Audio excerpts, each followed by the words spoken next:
Boom, got the tripod back out today, so hopefully my mic sounds better and I can, I don't know, look better in the videos, I guess.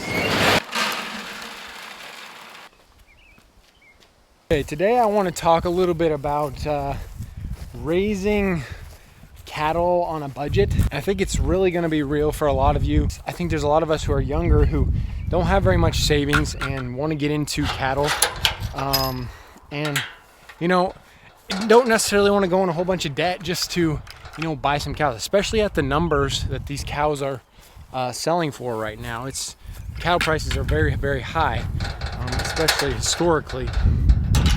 You don't want to go broke doing the thing that you supposedly want to love. And that's where I want to kind of start the video off, by going into doing something you love. I don't know if you want to do a cow-calf operation, or you want to just start by feeding a few steers direct to consumer, or what exactly you want to do. I'm just making sure my tripod's set up. But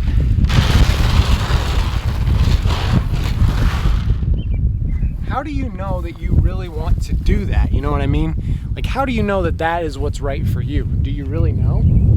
Or are you just guessing? Like, have you ever done cattle? Like, have you grown up in the industry? First of all, go find somebody who has the type of operation that you want to have, and just go learn from them. Just go and learn. And I know this is going to be repetitive, and a lot of you guys are probably, oh my gosh, he always says this. I just blah, blah, blah. Tell us something you don't know, blah, blah, blah. Okay.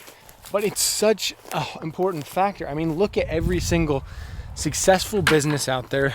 They do different business planning, and they do different things like that. And they learn from their competitors things that they can not only get good at in the way of different operations work, but also find the things that they're not good at, and find ways that you can get a competitive advantage maybe in the market. So even if it's not the perfect situation, like per se, like you could, like for my dad, for instance, like he's always done, cow-calf, and we've done a lot of different things, I should say, growing up. Like, we started with dairy cows, so that's a completely different industry in cattle. Boys! I don't know if you can see, but they're way up there on the hill, and they don't act like they really want to come in. But anyway, my dad never really did direct-to-consumer beef sales, like other than locally. But I'm trying to do it, online, and he's always done it locally. I'm trying to do it online, so it's a little bit different. But it's a thing that I want to test out to see if there's an edge in that industry. And so I took everything that I'm learning from him and what he does, and then I'm tweaking it to see if there's an advantage there. And you know what I'm doing? The most important thing I'm doing is I'm starting small. So I've spent my entire life, granted I was gone for a few years for college, and then I was gone for a couple years doing, when I was a commodity broker. But anyway, I came back, and long story short, I've had a lot of years in cattle. I've had a lot of years of experience growing up in the industry. But this is something new. This is something a little bit different. So I had to go out and get some information from other sources.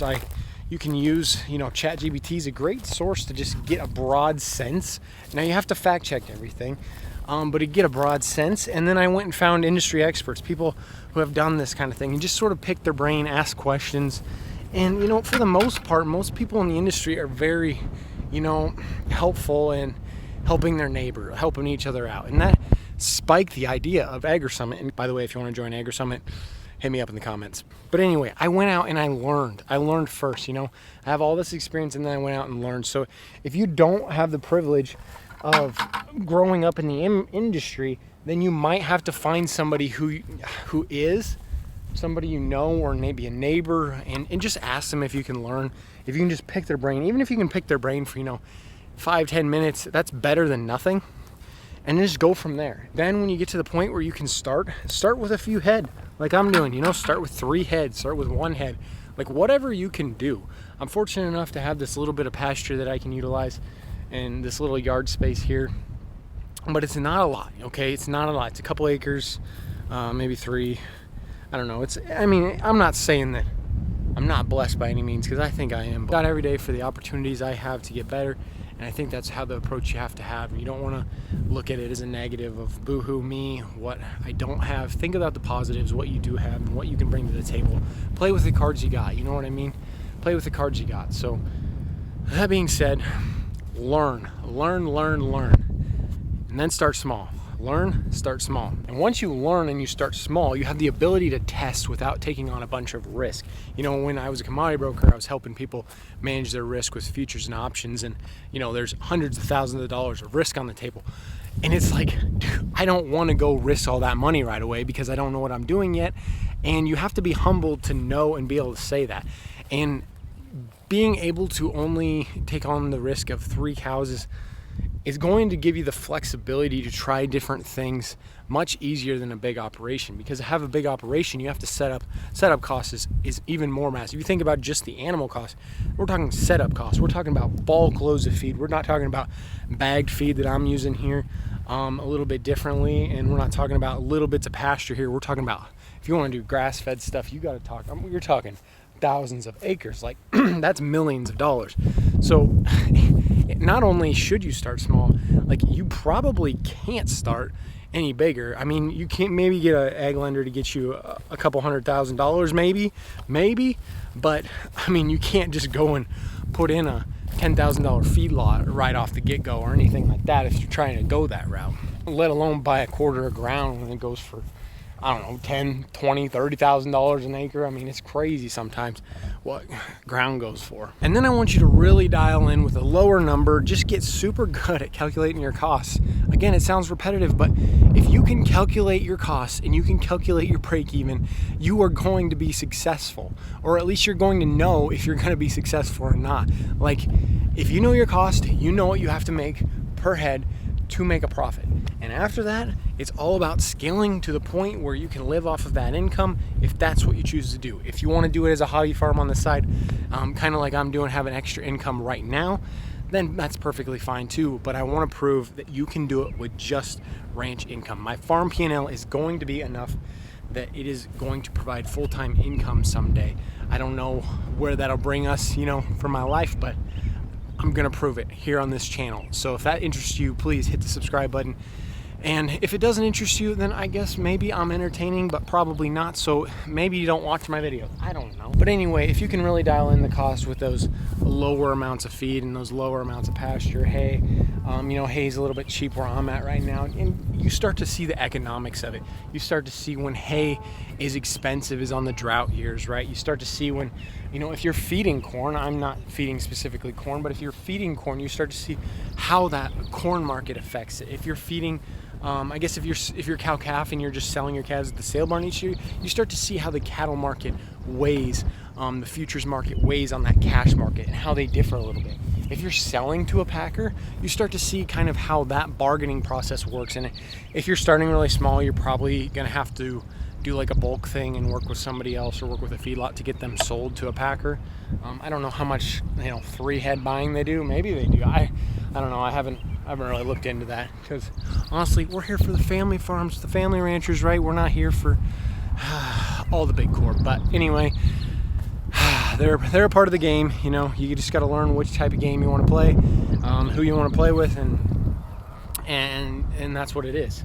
It's figuring the little things out and doing it on a budget. It is better to start with the small scale, lower risk, and test the waters. And then I want you to compare costs. Go on ChatGPT and look up the different feed opportunities, what feed is useful in your area. Like me, we have a lot of corn around, so corn would make sense. I'm choosing to use a mixed feed in a bag just for convenience mainly. But also I think it's a little bit better maybe on the rumen. I don't know. I'm testing it out. We're going to see how it goes. I'm not saying I have all the answers, but I'm saying that when you test things out, you start small. That's the way a business works. I don't know how everything works, but I do know some things about business, some little things. And I'm humble enough to admit that I definitely am no expert in everything, but I do have knowledge in certain things, and that's what I bring to the table, and that's what I bring to Agri Summit. If that interests you to join Agri Summit, those are the things we talk about. We talk about the business planning of your ranch. We talk about utilizing futures and options if it makes sense, utilizing LRP if it makes sense. How do you get that FSA loan to buy your first cattle herd if that's what you want to do? How do you, go and approach a older rancher and ask them? And we'll do a one-on-one call. I'm more than willing to do one-on-one calls with Agri Summit members. So if that interests you, consider joining Agri Summit, guys. It's literally like when you talk about the yearly cost, people are like, oh my gosh, it's so much money, blah, blah, blah, blah. It's less than a couple bags of feed a month. Like, come on, guys. Like, you guys, like, some people spend so much money on wasted things, and then they don't invest in their self. They don't invest in their education. And if you think I'm trying to scam you, I'm not. I promise you I'm losing money on Agri Summit every single month as we speak when this video is going out. But I believe in it so much, and I'm never going to quit. I'm never going to quit on this channel. I'm going to continue to put out that information for you guys to inspire more people to go out and build their ranch, to go out and do it on a budget if that's what's right for them. And that brings me into my last point. Other than tracking and comparing the different feed costs and go out and budgeting it, it's playing the game of business. You know what I mean? Go out wheeling and dealing. Like, if you want to sell direct to consumer, go out and find those customers. Go out and see if you can get a little bit more for your calf by doing direct consumer. Go out and wheel and deal. Play the game of business. You know what I mean? Business is a game. It's the most competitive game in the world, but it is a game.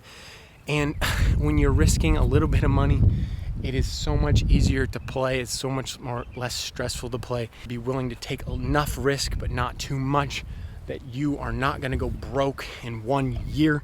You're going to refine your tactic. You're going to refine your system. You're going to go to the Agri Summit group. You're going to talk with other members, and you're going to find the system that works for you.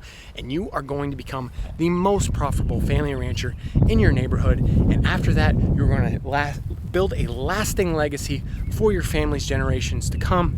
And it all starts with you. Thank you guys for watching. I think the steers are finally coming through the trees as we speak, but I hope that makes a little bit of sense. You know, I didn't get down on the nitty gritty, but I hope this was a little bit valuable for you. If it was, hit the subscribe button, share the channel, please, guys. We're trying to blow it up. We want to hit that 1,000 subscribers, and then we're gonna go to probably 10,000 plus, because this channel's, it's value, right? That's what we're gonna do. I can't wait to see you guys there. Always go